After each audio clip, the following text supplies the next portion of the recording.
welcome to the Meat Around the World Show. Today to a very special edition where we go to make the best ribs on the planet at Stu's Barbecue Garage in Phoenix. Yes. And in our travel section, we'll just be showing you some highlights of what we've been up to in the Christmas holidays. Yes, also in Phoenix at our friend's house, Roland and Denise. Yes, they really made every effort to make Christmas a really special one for Zoe, as she was a lot more aware of it this year, so that was Absolutely. nice. All right, so why don't we just cut to the chase and go right into the barbecue garage with Stu and his many rack of ribs. Oh yeah. All right, catch you later. All right, we're at Stu's Barbecue Garage here in Phoenix, and I'm so excited. Stu's going to show us how to make the best rib on the planet. So, oh yeah. Oh no. You bet. Well, good seeing you, Rich. It's been a while. Traveling the country, and Absolutely. for you to say that about my ribs, I mean, let's see if I can copy that again. Yeah. There's nothing new about this. It's pretty simple. I'm sure most everyone out there has done their own ribs, and they all have their own way of doing them. So I'm just going to go just from start to finish, just a simple how I get started and how I fix them. I prefer to get these out maybe an hour and a half before you start your smoke, and we'll wipe them down and get that membrane off of them. What I like to do is, once I get them cleaned up, is I'll separate them by size, and that'll determine where they go in the smoker. I'm using a drum smoker, so the heat's going to be a little bit hotter at the bottom, so we'll put the big fatties at the bottom first. Bottom, yeah. And it's not the typical amount of ribs you do in that smoker? Normally I don't get the drum smoker started up unless I have at least 6 ribs, otherwise I'll use a smaller smoker. Yes. But the drum, I've used them, I've hung ribs, I've rolled the ribs, you try to maximize the space, in the grates. But I still prefer just laying them down flat on the grate and just rotating them through the, halfway through the cook. Yep.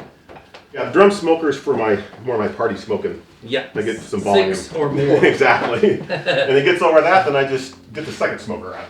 For the even bigger parties. All right. And I've done that before. I bet. I like to use a paper towel. I do. I use a paper towel too, and I kind of go underneath with a little bit of a... Yeah, I'll try and find, if I can't find a piece that's just kind of hanging loose. Like here. I'll just grab it with a towel. And then usually they'll come off real easy. You might.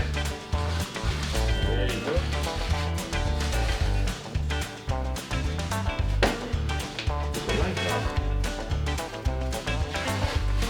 There you go. Next step is I just like to take a look at the ribs, see if there's any hanging loose pieces of bone or something that's been stuck on the ends where they've trimmed them or something. You don't want to. Last thing you want to do is bite into a split. a piece of bone or something. This one's got a little bit.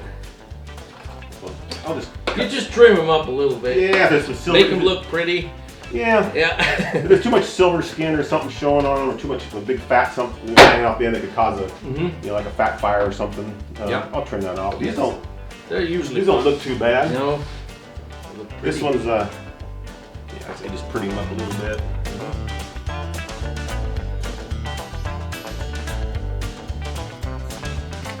Once we get these things trimmed up a little bit, we'll dry them one more time, and we'll apply the rub.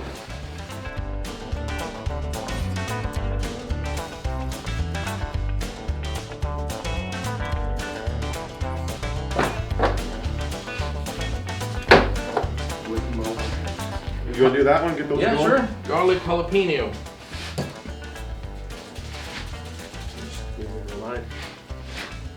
Is that about right, or? Yeah, that's about right. Yeah, and we'll just smother it with the cherry and the apple. I'll follow up with the apple. I've seen pecan, honey rubs. Yeah, I've seen honey. Yeah. You can put anything, whatever your preference is.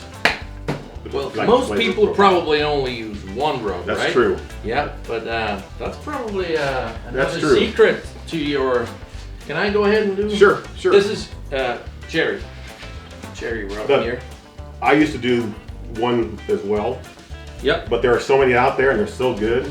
Yep. And the competition guys, I mean, they layer their rubs and they get that extra flavor. And these guys are champions, you know, they know what they're doing. So absolutely. I might as well. Well, actually, I forgot to mention. Stu's a judge for the barbecue competitions and also for steak competitions. Oh yeah. So yeah. I didn't get this tumor for nothing.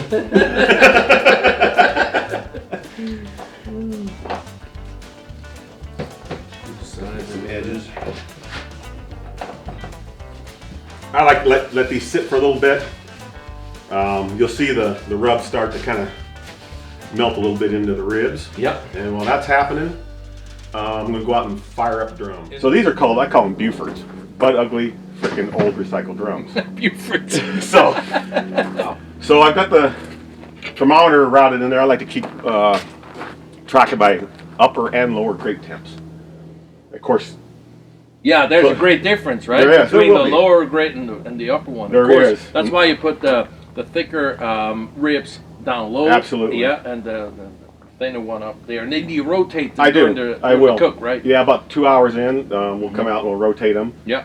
And then we'll just, you know, finish them off and glaze them, whatever, at the end. So another thing I designed with the drum was what I call a diffuser. And I found on most of the drums, all the heat's going to come up through the center. Yes. Not so much the perimeter. And I like to want to equalize that heat. And so I designed a diffuser that kind of pushes the heat more to the outside of the drum. You're still going to get sufficient heat in the center. It's got a clay saucer pot. And you filled it up with rice? Filled it up with rice. And what this is going to do, I'm going to put this directly on the diffuser. Put that on the diffuser. And what the rice will do, and this pan will do, is as the fat from the ribs starts to render, drips, instead of falling directly into the fire, creating flames and the smoke and the, you know, that I call it kind of like an acrid smoke, you know, when it's starting to burn. And so the rice will just drip, the fat will just drip into the rice, collect there, and you have minimal fat drop into your fire. There you go. I can't start that with this, and I just start the whole thing. We've got oak as a base here for the lump. So fire basket's ready, and I'll just take the charcoal or chimney, spread that around the top.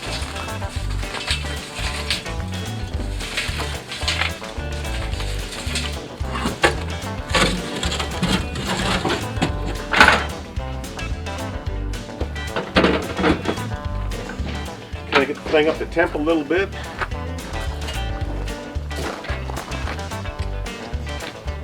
Smells so good.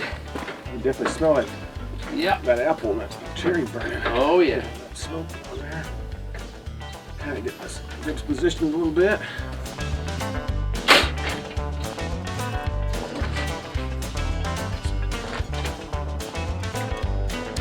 Shut that up and we won't look at them for another 2 hours.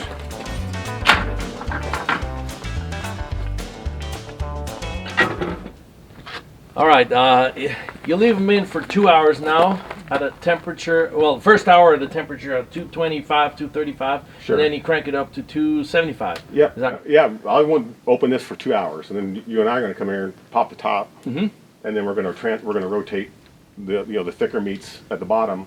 You put them on top. Yep. Yes. Reverse them. Okay. Yeah. Reverse them.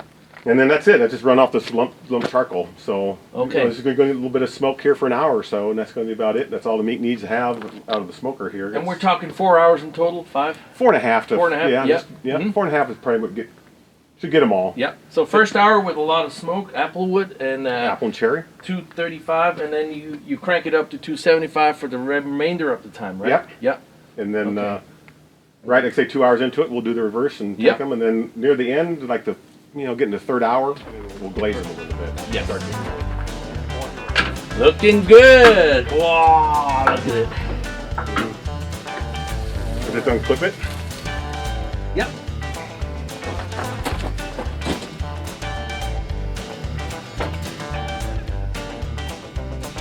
Good.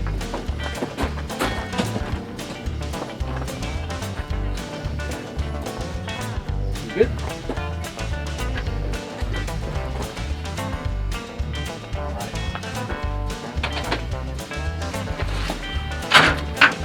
back to go for another 2 hours. Yeah. All right, well, what a place Stu's Barbecue Garage is, right? Oh, yes. Oh, yeah, and then he was showing me all his grills, his smokers, and his Santa Maria grills, and yeah, I mean, it didn't stop. I mean, right? America sure is big, because this guy had 7 grills in Switzerland, and I thought he was some crazy fanatic. But then, having met Stu, well... Yeah, he had a few more. He did. Yeah, well. So, we're going to talk a little bit about what we've been up to over Christmas and New Year's, and we spent 2 lovely weeks at Roland and Denise's house, and we're able to do a bit of work on the camper and the truck and celebrate Christmas and New Year's with our good friend Roland and Denise and their friends. Yeah. Yeah, so it was really nice, as I said earlier, for Zoe to sort of open her presents under a tree. Yeah. She had many of them. It was a good sort of excuse for all our family to send all the parcels. Yeah, it was good. Have a base for a change, so that was great. We had a lot of fun and grilled some burgers with Roland and Denise. We gave him a little burger press so he can make his own burgers. Yeah. Had to be meat related, of course. Absolutely. And yeah, it was really nice to sort of walk around the neighborhoods where they live and see all the competing Christmas lights. Decorations, yeah. There's quite some spectacles to see there. Oh, yeah. Yeah, that was great. Yeah, and we took a day trip, didn't we? We took a day trip to Prescott, yeah, and walked around the Lynx Lake recreational area. That was beautiful. And so we got to see her first lot of snow. Yeah, it was actually cold up there, and they had a little bit of snow. Yeah, well, I guess an afternoon full of winter is enough for us for a year. It was beautiful, and the walk was about an hour around the lake, and we even got to build a few sandcastles. So it's definitely worthwhile to go Absolutely. And then later we went to downtown Prescott and to a very famous saloon, which was very cool, on Whiskey Row. Yeah, had a good burger or two Very good there. burger, yeah. Very good. Yeah, what else did we do? We had a party or two, right? It was really nice to be invited to some small gatherings. Absolutely, yeah. At our friends' houses, like John's house. Cheryl, John and Cheryl. And Rhonda and Dave. Rhonda and Dave, yeah. Both cooked up a storm. We had a great time. Thank you again. But it wasn't all party. Yeah, well, speaking of Rhonda, she made Zoe a new mattress. Yes. Yeah. She actually made Zoe her old mattress for her travel crib that we've now said goodbye to. Yeah, and thank you very much, Rhonda. Yes, thank you. That's great. It's now all set up in the camper, and she sleeps like a baby again. And you'll be able to see all our modifications that we've been doing in our truck and camper in 2 weeks. Yeah, in about 2 weeks. Yes. Yeah. Can you give our viewers a little teaser of what they were to expect to see in 2 weeks' time with those modifications? Well, we're gonna give you a tour of the truck and the camper, and everything you've always wanted to know about our truck and camper, inside and out. So that's coming up 2 weeks' time, and well, we were talking about work. We were putting in a new floor in the camper over Christmas and New Year's, a nice cork floor. Yep. Yeah, and we now have 2 solar panels. We now have 2 solar panels. Which and is great for electricity now. Oh man, yeah. Now we have all these YouTube videos to edit. We need to charge batteries a lot more, so we needed a new solar panel. So we upgraded, and what else did we do? I replaced, with the great help of Roland, replaced the starter on the truck. And now the truck's running like a song again. Yeah, we don't need to keep jump starting. No, that was a bit bad. In the middle of nowhere, every morning it's like click, nothing. Not only the battery, but also the starter. And then, but we always got it working. And anyway, we're looking for new adventures now. Definitely. Yeah. So what else did I do on the camper? Yeah, I sealed all the joints on the roof of the camper again. So made sure that it's not leaking anymore. We had 2 spots where it was leaking a little bit. In our bed area. Yes. Yeah. But dripping on our heads. yeah. So that's all good. Yeah, just basic maintenance, oil change, and and no, that's all done now. We're back on the road preparing for Mexico. Which is going to happen. I know we keep talking about it, but we've got to be ready, right? Oh yeah, I'm learning Spanish now each day a little bit, and reading the travel guide of Mexico. Say hi to everyone. Yeah, that's about it, right? It is. I think that those ribs are nearly ready now. Oh yeah, best go and check on the ribs. Oh, I'm getting hungry now. Okay. See you later. Enjoy the ribs. So we're 3.5 hours into the cook, and we're now glazing the ribs and letting them cook for another hour. Yeah. 45 an hour. We'll see how they probe temperature wise. Okay. Sounds good.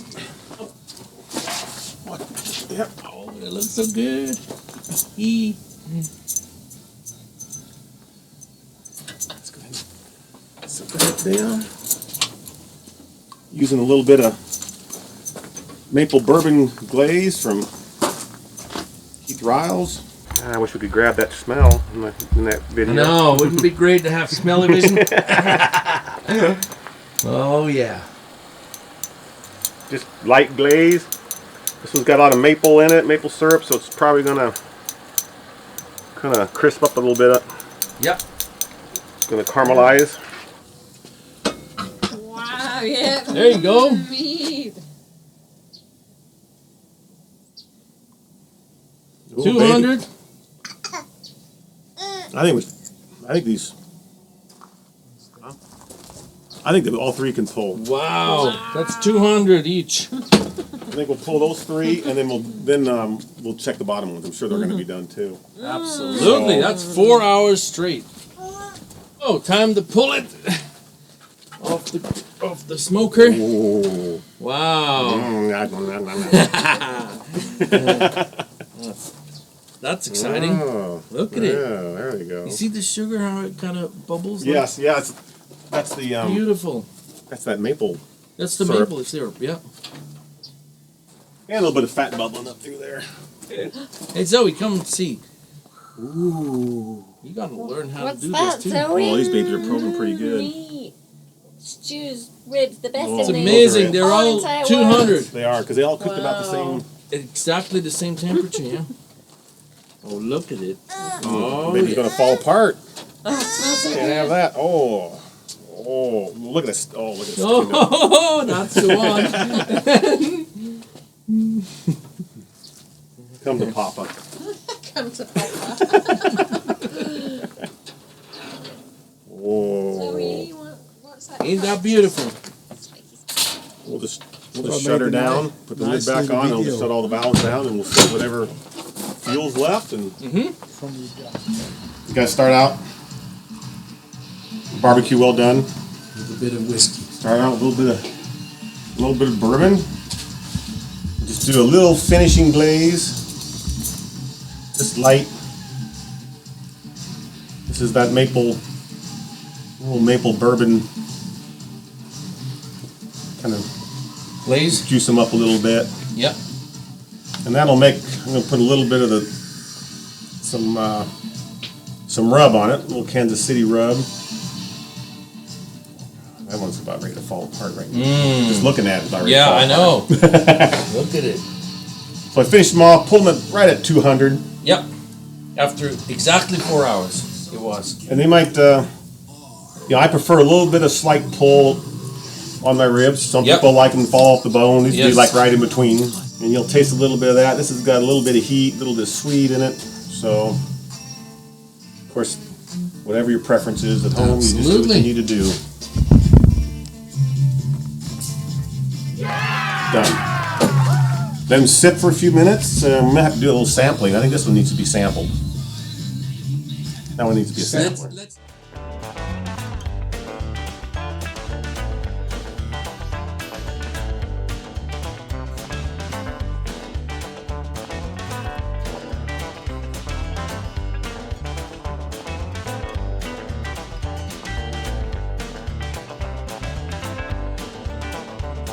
This is the best time to eat ribs.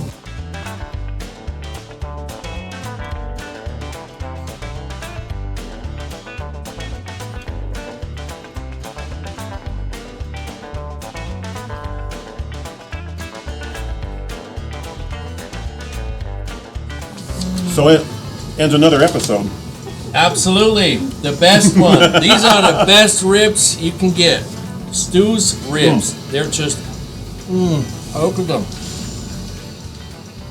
Good job, man. Thanks. Oh, I love to share. thank you very much. Otherwise, I can't do it all myself. That's where we end our episode on Stu's ribs. Thanks for watching, and thank you very much, Stu. Sure, no problem, Richie. Yeah.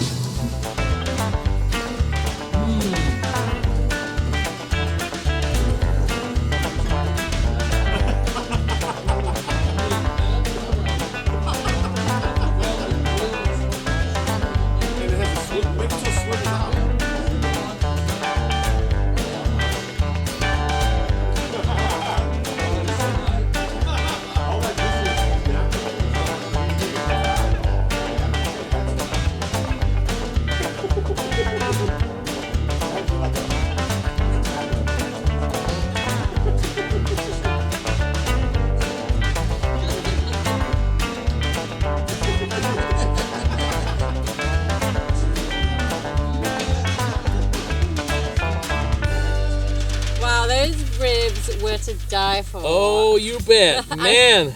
I really like the fact that they're so good you don't even need to drizzle any sloppy barbecue sauce. Nothing, over. yeah. His ribs are the best. Yeah, period, full stop. Eat ribs, and but yeah. when Stu cooks them, and And- hopefully you've learnt some tips now. Yeah, I have too. Of course, every time I'm at his barbecue garage, I learn a trick or two, and now the whole world knows, right? Yes, so thank you so much. Thank Stu. you very much, Stu. Really appreciate it. You sharing all your secret tips with us and the viewers and the world. Yeah. So we feel very honoured. Absolutely, yeah. Every time we eat your ribs, it's just, oh my gosh, I mean, they she's keep drawing getting my better. And they're just top of the line. Abigail really, as she mentioned, she normally doesn't like them too much, but Stu's ribs, she can't get enough. Nope. And neither yeah. can Zoe, as you've seen. Absolutely, You love Stu's yeah. ribs, don't you? Meat. Say meat. Yeah. All right, it is time to go. Yeah, thank you very much for watching. And in case you haven't yet, please subscribe to the channel. And stop that video right now and hit that like button. Thank you very much. Thank you. Meet you around the world. Meet around the world. Bye. Bye. Say bye-bye, Zoe. Ciao, Zoe. Bye-bye. Cheers. Ciao. Yay.